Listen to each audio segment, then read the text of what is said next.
There was so little time to think. But what you did have is you had vision. The helicopter had vision of the plane because you had vision of it all the way, perfect vision of it all the way from at Kennedy Center where the tape was taken.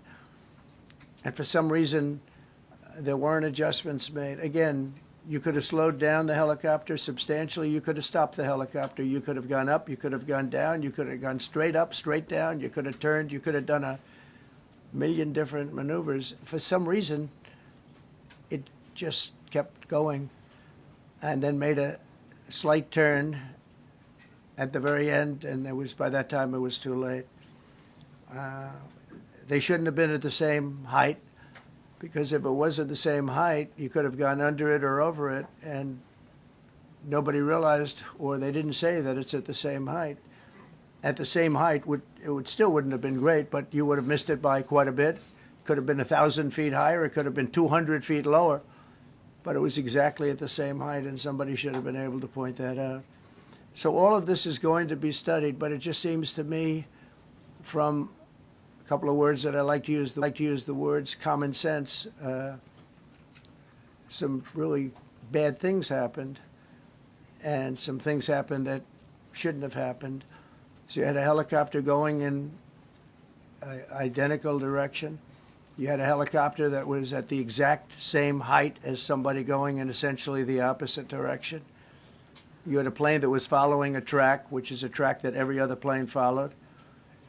And I don't imagine, I know I've heard today that they might have been following the preceding plane, which was pretty close, but not that close, the preceding plane. But you wouldn't have even been able to see that because of the direction that the helicopter was coming in at. So you had a confluence of bad decisions that were made, and you have people that lost their lives, violently lost their lives. We're going to take a few questions. I'd like to ask our new Secretary of Transportation to say a few words. Sean Duffy, great gentleman, just started. It's not your fault, and I know you agree with me very strongly on intellect and even psychological well-being of the air traffic control. It's such an important position, and I think I can't emphasize stronger. I changed it when I first ran in 2016. I changed it. We had the highest standard that you could have, and then they changed it back. That was Biden, to a standard I read it to you. That was from one of your papers. One of the people in this room actually wrote that. And then I changed it back a few days ago. And unfortunately, we'll see. We don't know that necessarily it's even the controller's fault.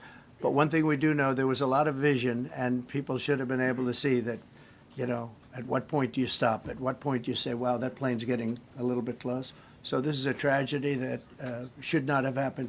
Please, sir. Thank you, Mr. President. And I would just note the President's leadership has been remarkable during this crisis. We have had a whole of government response, local, state, federal, and when you see that